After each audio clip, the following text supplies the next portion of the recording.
Well, aloha everyone. Please do continue to enjoy your lunch, but we want to turn this into a bit of a working lunch, so if we could quiet the conversation for our next speaker, we would really appreciate it. I hope you've enjoyed your meal thus far, and that dessert is right there on the table, so sweetness awaits for you.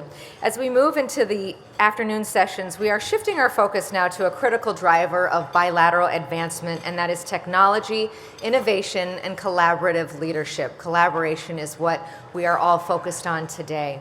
To guide us through this vital conversation, we are pleased to welcome Norishige Morimoto, Vice President and CTO of IBM Japan. Please welcome him now.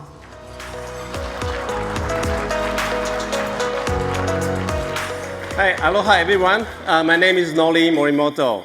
I'm a Chief Technology Officer at IBM Japan. And thank you for having me and to have this opportunity. I hope I didn't interrupt your dessert time or whatever. But instead, add a little bit of a spice of technology and innovation to your lunch. Can I have is this slide on? Yeah. Okay, so let me just begin with a little story of myself. I joined IBM Japan in the late 80s as a hardware engineer. And at that time, I was working on the display of vacuum tube display, which is a very old technology, right? And at that time, my senior advisor told me, say, hey, Noli, if you work harder, become a good analog circuit designer, you have this job for the rest of your career. Which we all know that wasn't true.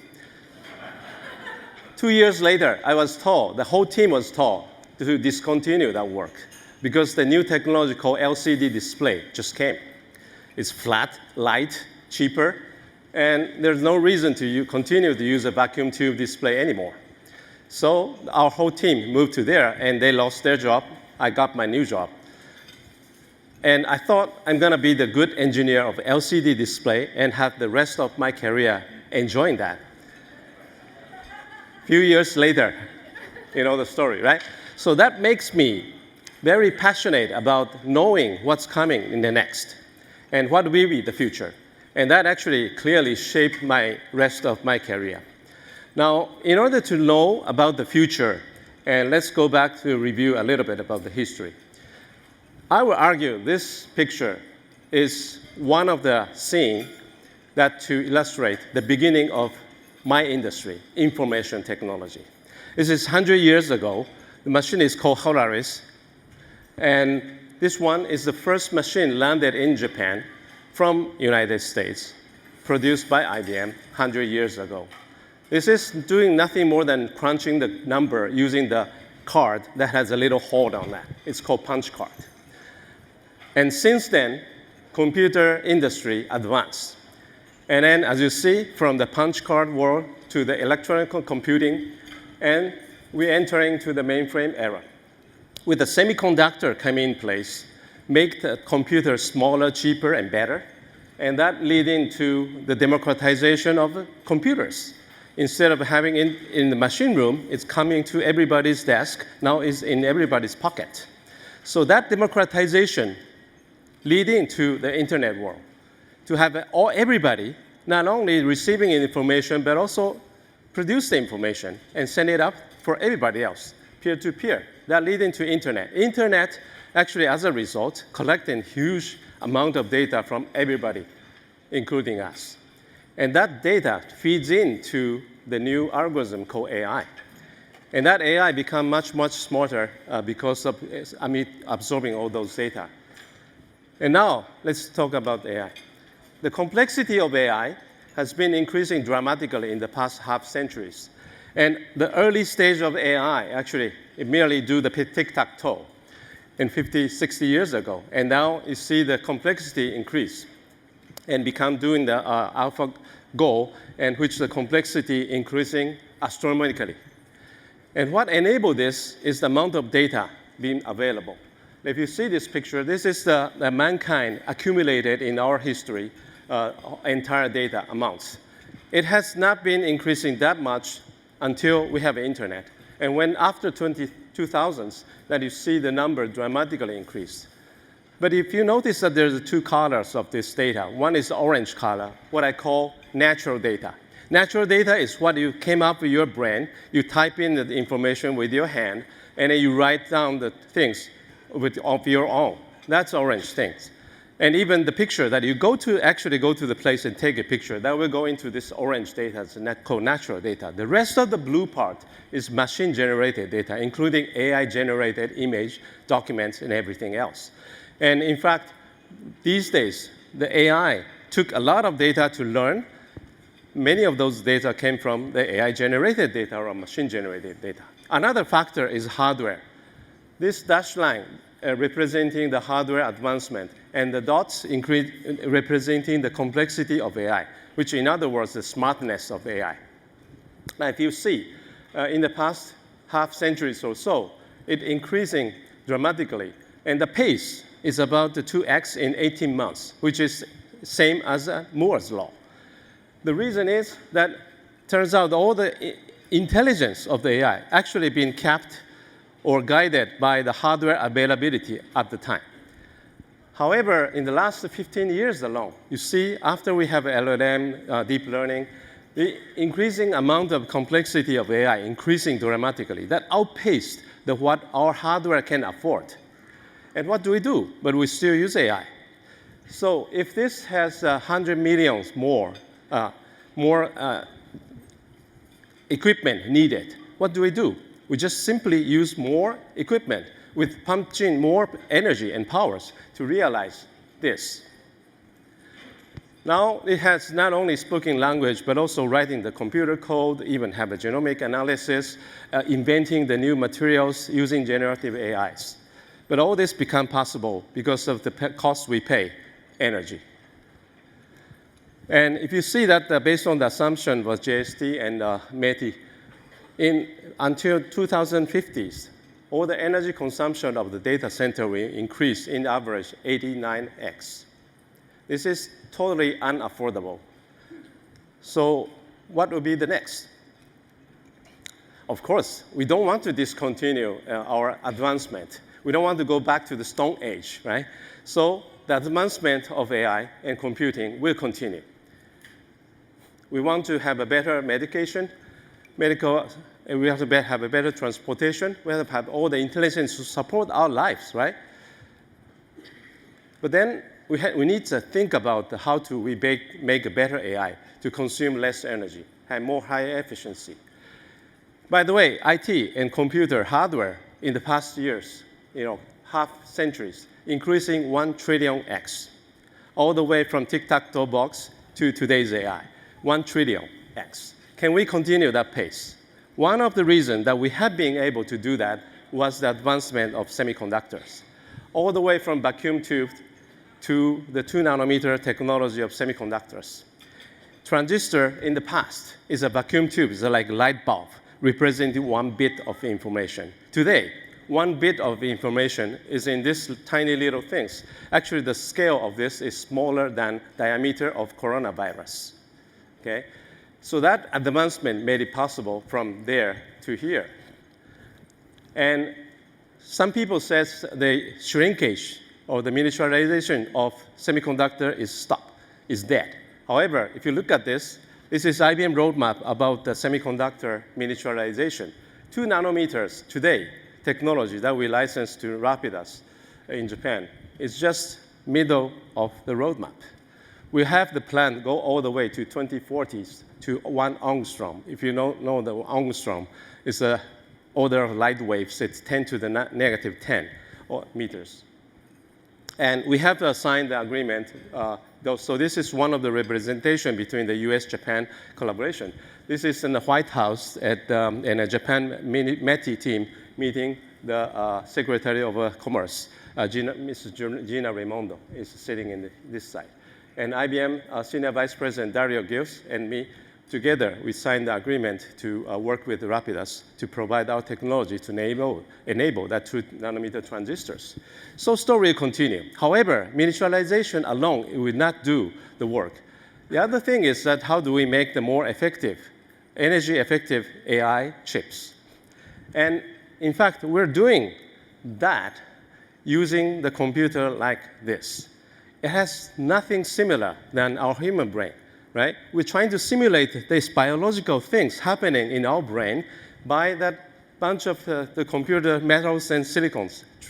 And that's why make this so ineffective, that we need a lot of energy to do this. So why don't we learn from the human brain, how it works? Neurons, synapse, in the soft tissues brain. How does that work? So we study a lot, and then creating the versions of the new AI chip to do much more power-efficient activities in AI. And in fact, we have a 3 generation of computer chips towards that direction already being developed. First generation already productized that we put in our mainframe computers. In fact, we took out that AI chip portion and make the AI supercomputer as well. This data center can emit 14x more AI power using the same energy than the conventional data center. So if we advance this 10x to 1000x, 100x, even more, and we'll be able to reduce more energy using that. But that's also not enough to fulfill our demand about computing. Quantum computer is the next generation. So you may remember that earlier this year that the 3 scientists inventing the quantum and phenomenon awarded the Nobel Prize. And they found a way to represent the quantum effect in a macroscopic way, which means that we can use quantum effect to create quantum computers. That's what they invented. Now, Nobel Prize usually gave it to the person that come up with something that proven to be useful to human life. And if they get the Nobel Prize, you may think about the quantum era is getting closer, if not enough, today. Now, IBM, latest, also another US-Japan collaboration, is that we have installed the latest, most powerful quantum computer in the world in the same building of the biggest national supercomputer Fugaku's building, and directly connected these 2 super machines together to work together. And now we are addressing to the problem that otherwise we will need multiple set of Fugaku to do. Instead of that, we're using one set of Fugaku add to the quantum computer to address to that the problems that never been able to do by the Fugaku alone. So that's one of the things. I won't go into the detail, but so that's kind of the advancement. You see the semiconductor, AI chip, and quantum computer advance. That will shape our future. So is this the end of the story? No. Just doing the computer doesn't matter, right? It's the important thing is a leader like us. And how do we use the quantum or those computer power for?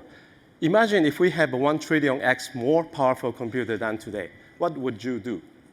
That's more important thing. In my opinion, we have to find a way to make much more power efficient way and going and learning from the nature. So I thought that make the computer think like human, but with the energy consumption like human. That's more important. Make a drone fly like a bee, but use energy just like the bee needs. Make our chemical power plant work well, but just like a tree out there, right? They have no harm to the environment. And how to make the sustainable energy so that we can all enjoy that. Right? That's the most important thing. So technology will advance, but how to steer that to which direction and working on what, and making our lives and planet better. I think that's the future that I would like to imagine. So see you all in the future. Thank you for your attention.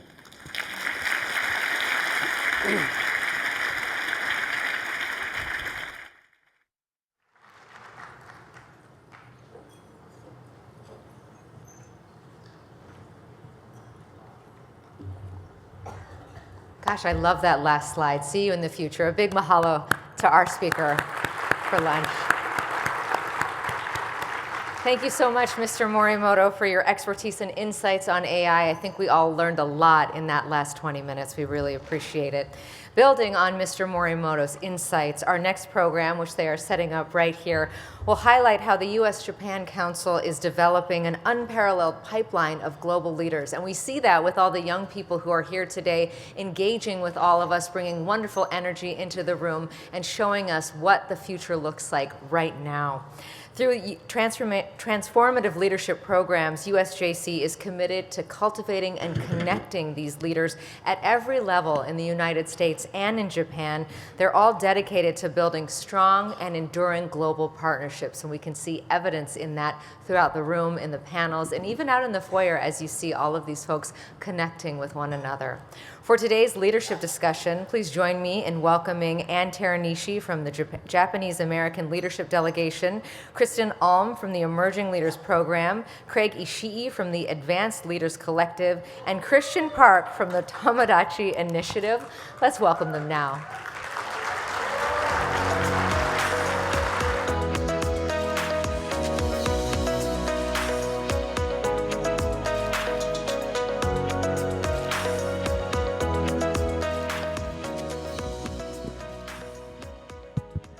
Aloha, everyone.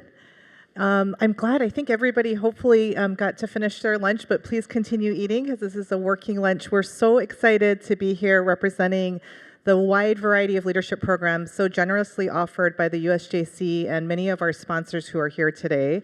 I have Christian, Kristin, and Craig, and we actually only have 30 minutes, so I'm going to dispense with the reading of bios, but these are amazing individuals and leaders, and we're so pleased to represent the variety of programs that we've been so privileged to participate in. For those of you that are not as familiar with the USJ Leadership Program, I just want to take a couple of minutes to explain. We use a lot of acronyms here. There's the TOMODACHI program that is a public and private partnership between the US-Japan Council and the U.S. Embassy in Tokyo. And it was emerged out of the Great Tohoku earthquake, and it provides young individuals with opportunities for cross-cultural, educational, and leadership exchange.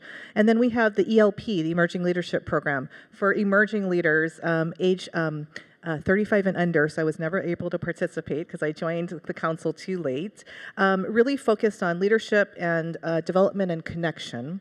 And then out of that, one of our newest programs, ALC, the Advanced Leadership Collective, we are very fortunate to have Craig Ishii and I think Derek Kinmotsu is out in the crowd. They participated in the ELP program and really were the kind of the brain trust and the heart and soul that spurred this mid-career level opportunity for people to not just look at leadership development, but also personal and professional opportunities to grow as a cohort. And then lastly, JALD, which I have to give a shout out to my JALD 2025 cohort members, many of them who are here today, just participated in March of 2025. That program has been supported by the Ministry of Foreign Affairs, the Japanese government, since 2000, and there's over 250 Japanese American leaders that have participated in the program. So we'll interweave and just share some of our personal experiences, and really want to take a moment to thank the many sponsors, both corporate and individual, the governments on both the U.S. and Japan side for making all of these things possible, because they are, I think, been very deeply impactful to all of us. So I'd like to turn it over to our esteemed panel. So Christian, I know it might say up here Sunwoo, but when he's in the United States, he goes by Christian, and he most recently participated in our TOMODACHI program. Are you able to share with us how the program personally impacted you, Christian? Yeah, so first of all, thank you so much for having me here. It's such an honor to be here. And it's actually my second time coming to Hawaii, and they were both from TOMODACHI. So again, I'm really privileged to be here. So yeah, there's that. So yeah, the program that I joined was essentially focused on entrepreneurship. So as it has it, like I learned about how to get the validation, how to talk to customer, how to do presentation, and all of this stuff. But one of the most valuable things that I got to learn throughout that program was actually finding why I wanted to become entrepreneur in the first place. From like a very young age, I was always interested in becoming the CEO, becoming an entrepreneur, but that I did not really have like concrete reason as to why I wanted to become one. And then this program essentially enabled me to really look into myself And one thing that I realized of myself is that like I just generally love helping people. And then throughout the programs, I learned that what great leaders, what great entrepreneurs do is essentially finding those people and finding like what are the things that they might be able to help. And I feel like that realization was really strong. And after shortly after the program, I actually co-founded a company when I was in high school. And then I think that was like a really exciting moment that I had. And right now, I decided to have another journey of starting another company, and then I'm really excited to just expand in US as well. So yeah. He hasn't been very busy at all. Yes. Thanks so much, Kristin. Kristin, can you share your ELP, and maybe you can talk a little bit about the U40 experience as well? Sure, absolutely. So I was honored to participate in the Emerging Leaders Program, or ELP, back in 2020. My journey with U.S.-Japan Council really started with volunteering here locally in the Japanese American community in Hawaii. I met so many amazing leaders who are here today, one of whom, Nate Gyotoku, actually recommended that I look into the ELP program. And so through that, I got to understand U.S.-Japan Council and was honored to be selected to participate in the ELP program. You know, I met so many like-minded individuals and had such an amazing leadership journey, both from the people who came to speak to our cohort, but also from learning from the other leaders within my cohort itself. A little bit of imposter syndrome, you know, as you get selected, because all of these are such amazing young leaders. And so I really had the opportunity to have a very transformative experience during my ELP journey.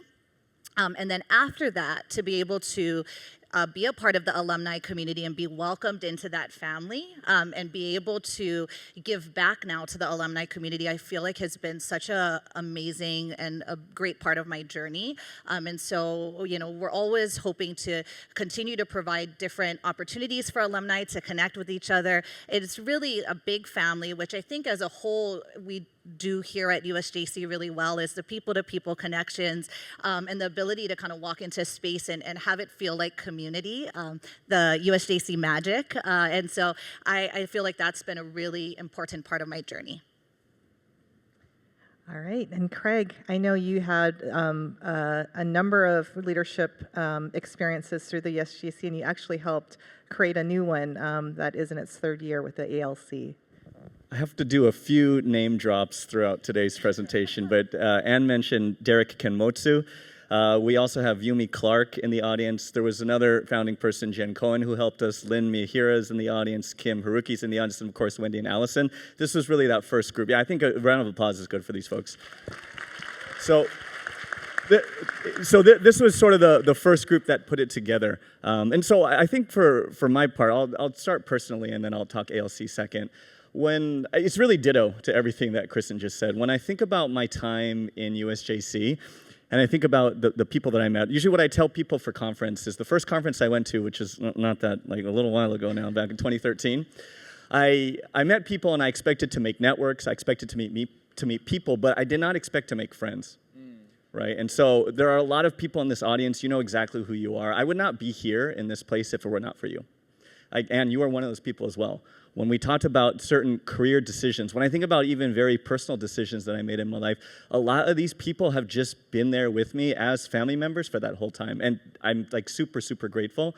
But to be honest, I would not be here if it were not for those folks. So that is on the personal side. And that's where I really do believe that USJC, with people-to-people connections, does that for its members.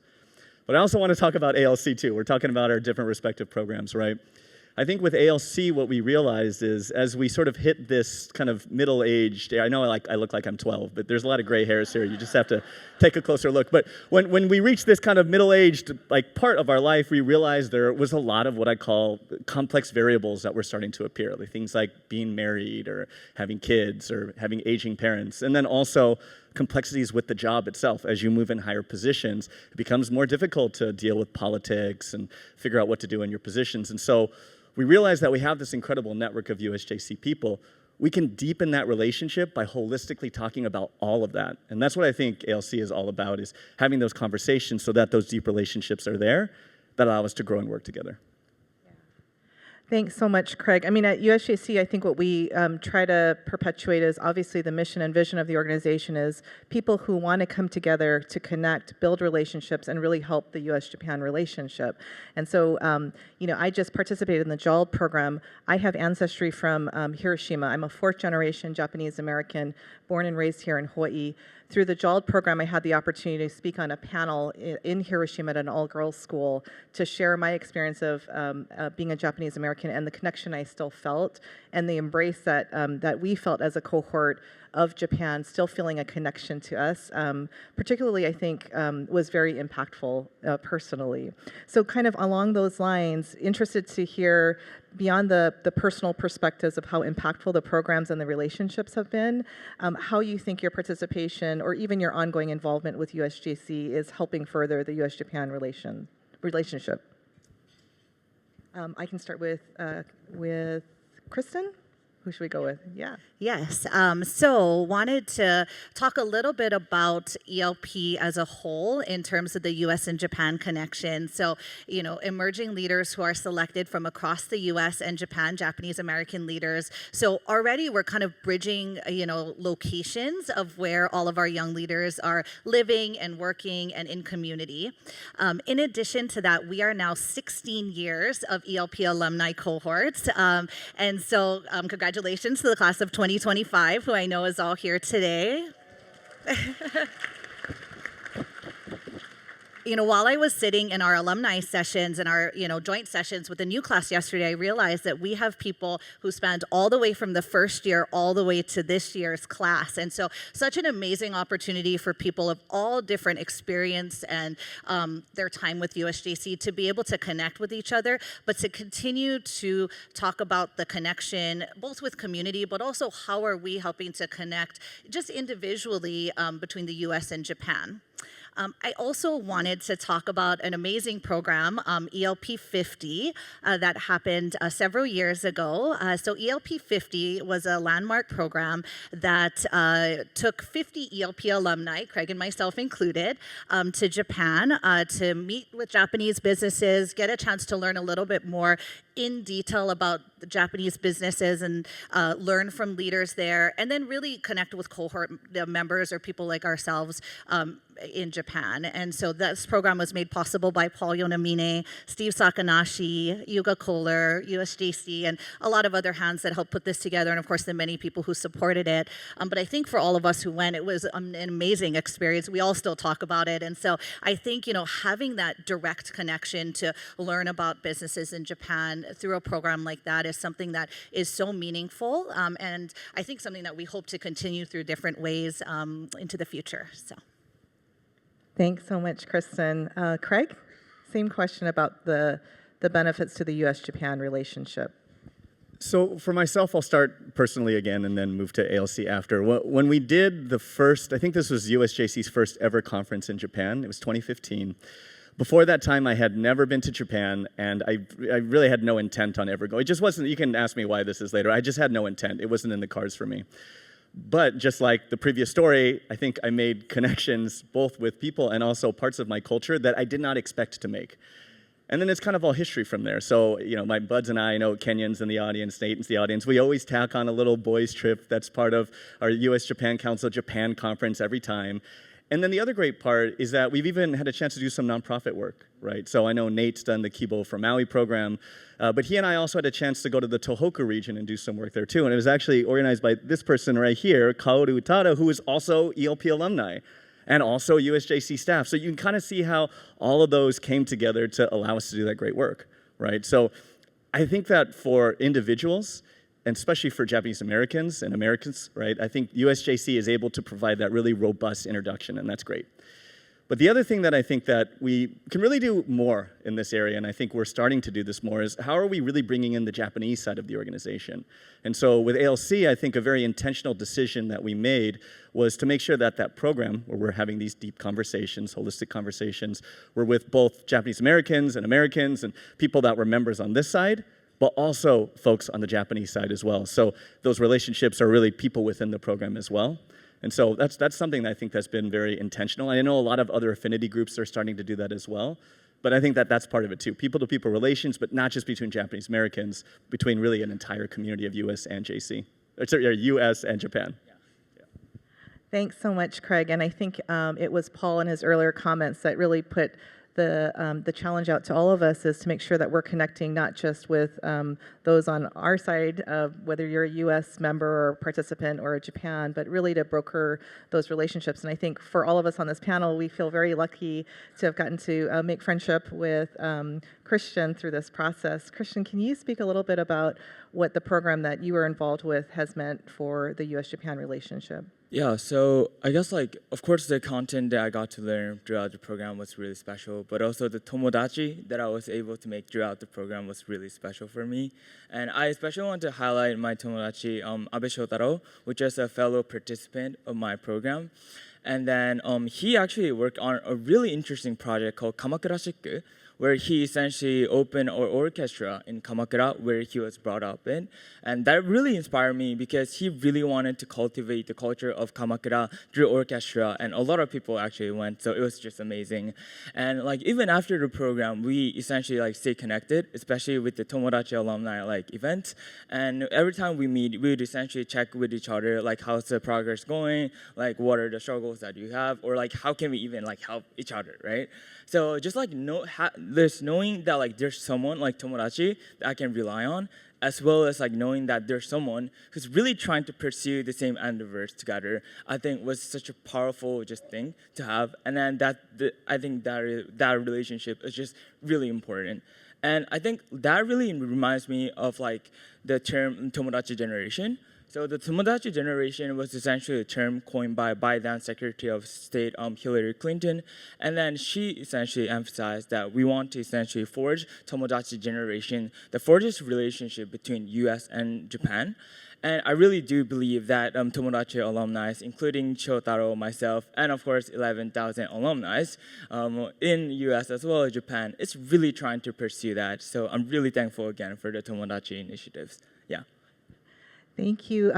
Also, Kristin, do you want to share a little bit about, you were born and raised in Japan, but you have sort of a unique perspective in your Japan experience, and now you're spending some time in the United States as well. Right. Yeah, so I guess in that sense, I think it's really special because I was just raised entirely in Japan, so I always felt the culture of Japan it felt like mine.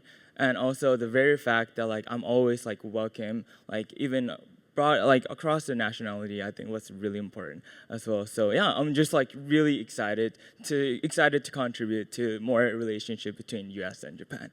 Yeah. Well, we were talking earlier, our group, and as Craig alluded to, conference is an amazing experience. Whether this is your first conference or your 10th, it's a really special time, but I know it can be, we have 650 people here in the audience. It can be kind of an overwhelming experience. What I've learned through the process is the time clock is ticking. So if you haven't noticed, we're a little bit more than halfway through the public symposium.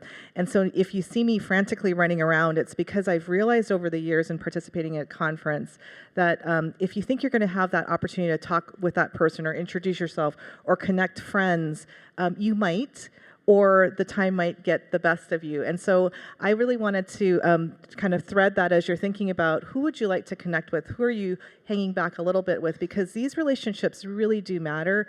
Whether it's a short-term ask or it's really long-term, we've created friendships that I think will last a lifetime, and you never know where the intersections might come.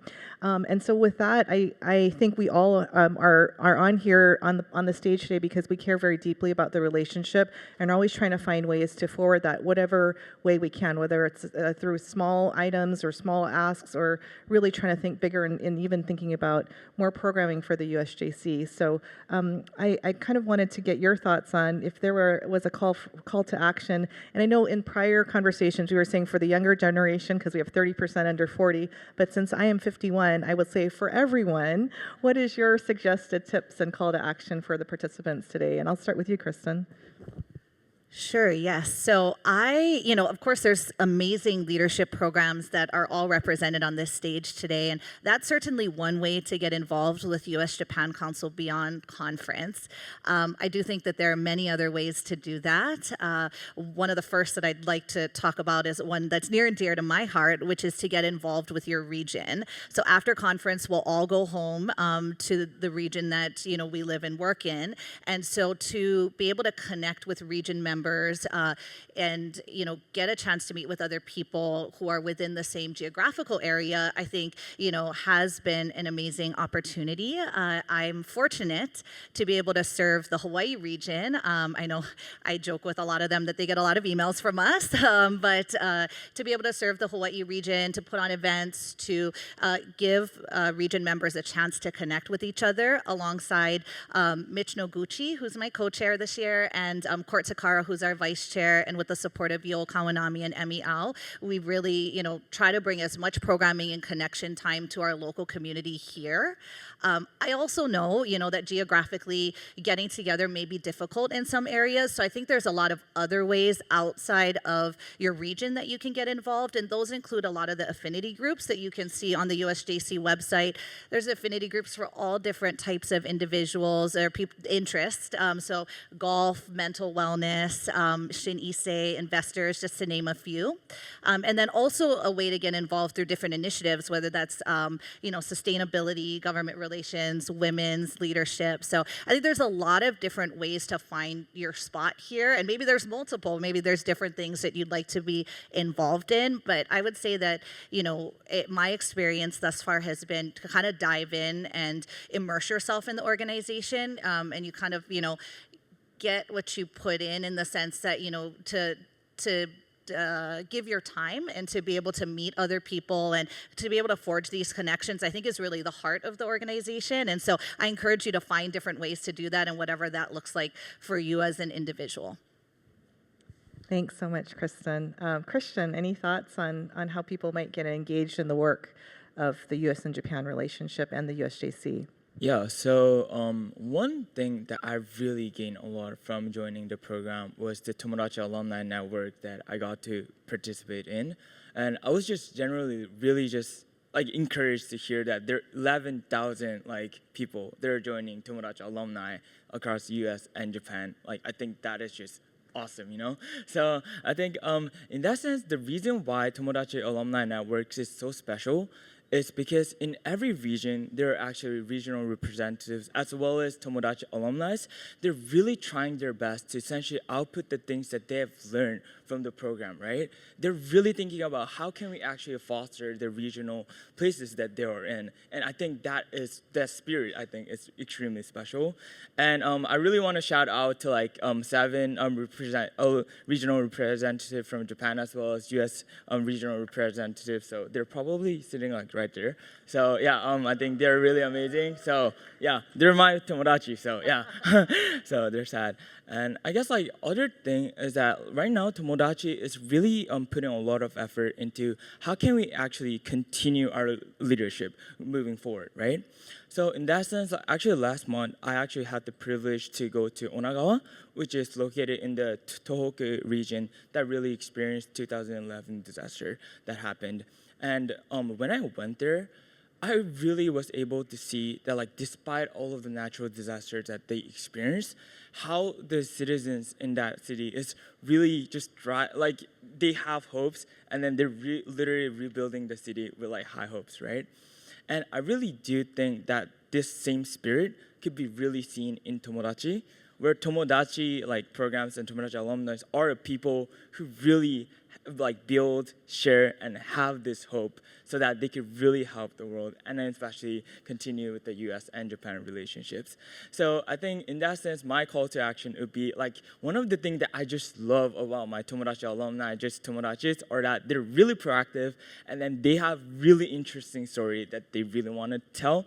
So yeah, you'll probably see them everywhere. So yeah, if you see them, they'll love to share their own story and then their experiences in Tomodachi. And also, we would love to hear your story as well. So yeah, including myself, of course, because I'm the Tomodachi alumni too. So yeah, if you can talk to me, that would be really awesome. Yeah.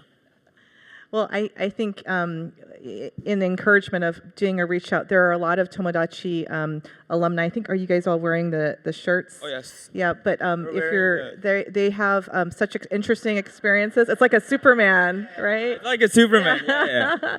But please, I think opportunities to engage in the young leaders that are part of our programming is really a great opportunity to learn how they're thinking, the challenges they face, as well as sharing ours. So thanks so much, Kristin, and your enthusiasm is totally infectious. I love it. I love it. Okay, Craig, you want to round us out with your thoughts on what this audience can think of as we head into the last of our afternoon sessions of the public symposium. So it's interesting to hear everyone talk about the programs that they've been through, right? I know that Tomodachi has grown and created so many programs over the last decade or so, right? Kristin talked about ELP 50. She talked about this incredible steering committee that we have right now. But the amazing part is, again, dating ourselves, right? But back in 2013, this did not exist. Tomodachi existed, but I don't even know if that exact program existed. A steering committee definitely did not exist at that time. ELP 50 did not exist at that time. U40 did not exist, and now it does, right? And so the really cool part, and this is the case with USJC and most nonprofits, is that it's going to continue to evolve. Right, and so all of this exists now, and I'm super excited to see who's going to be up here next year, 2 years, 5 years, 10 years, and I'm here for it. I'm really excited to see exactly how that evolution is going to happen. But the ask, right, so this is the big ask for everyone. The ask is, right, we're going to need some things from the audience. Number one, we are going to need your money, right? We're going to need your donations. We're going to need your support. Every nonprofit is going to need that. We're also going to need your time and your energy as well. Right, and so we hope to see you from conference to conference. I always tell people as in ELP, ALC, the real value of USJC is multi-year participation.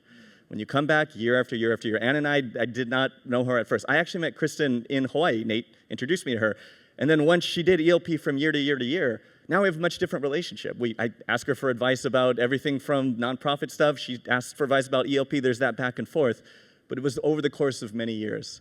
So that's really the ask is we want you to come back.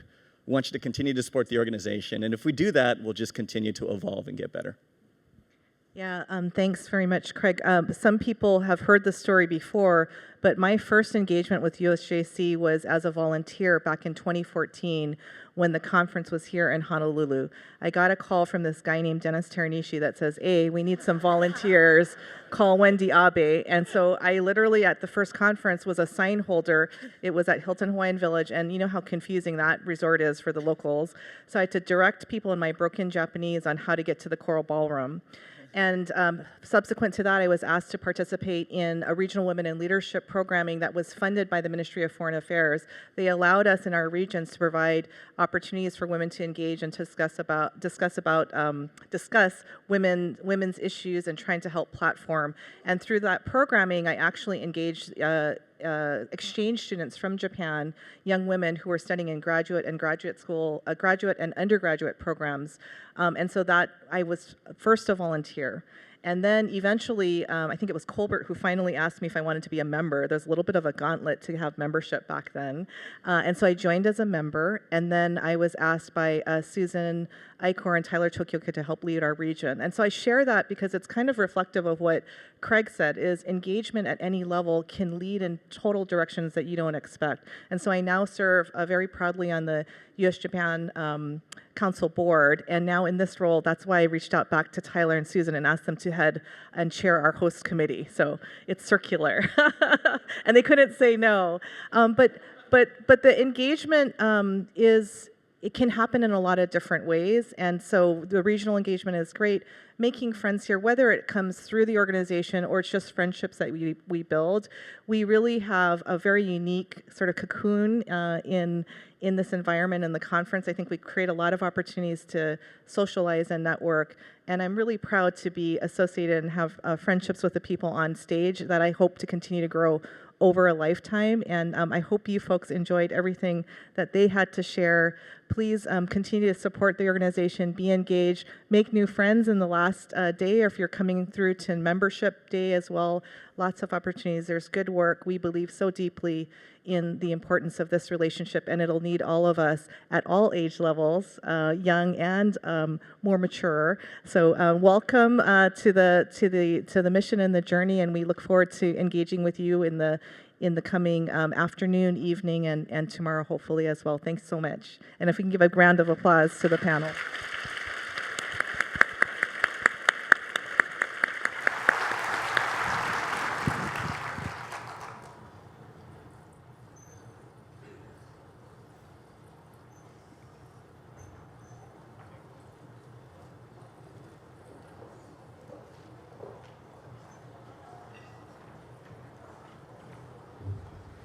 Thank you so much to our panelists. Let's give them another round of applause. You know, you heard from that panel just about the value of the continuing relationship and staying engaged year after year. My husband, Kent Walther, he's at table 3 in here somewhere. He was in the inaugural ELP class. He is now an ELP elder statesman, and I have been hearing about the value of these relationships and just what he gets out of joining year after year and coming back to this conference. So thank you to those of you who really are committed from day one, or if you are a newcomer, thank you for being here today. That brings us to the end of our lunch session. Starting at 2:30, we have 3 breakout sessions. They are occurring concurrently, just like the morning. Same deal, first come, first seat, and then once that's filled up, you would have to join another session. They all look fantastic, so you're gonna have some hard choices. If you are on a translator headset and you're leaving, please make sure to return that at the foyer, or if you need one, please do grab one for that afternoon session. You can find the information about all those programs in your booklet.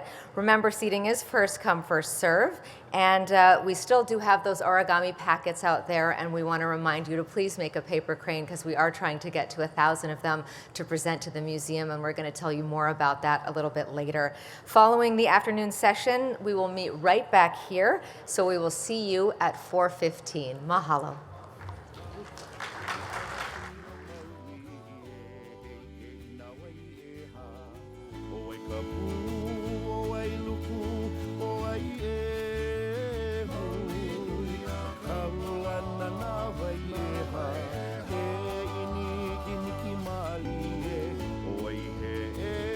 Makani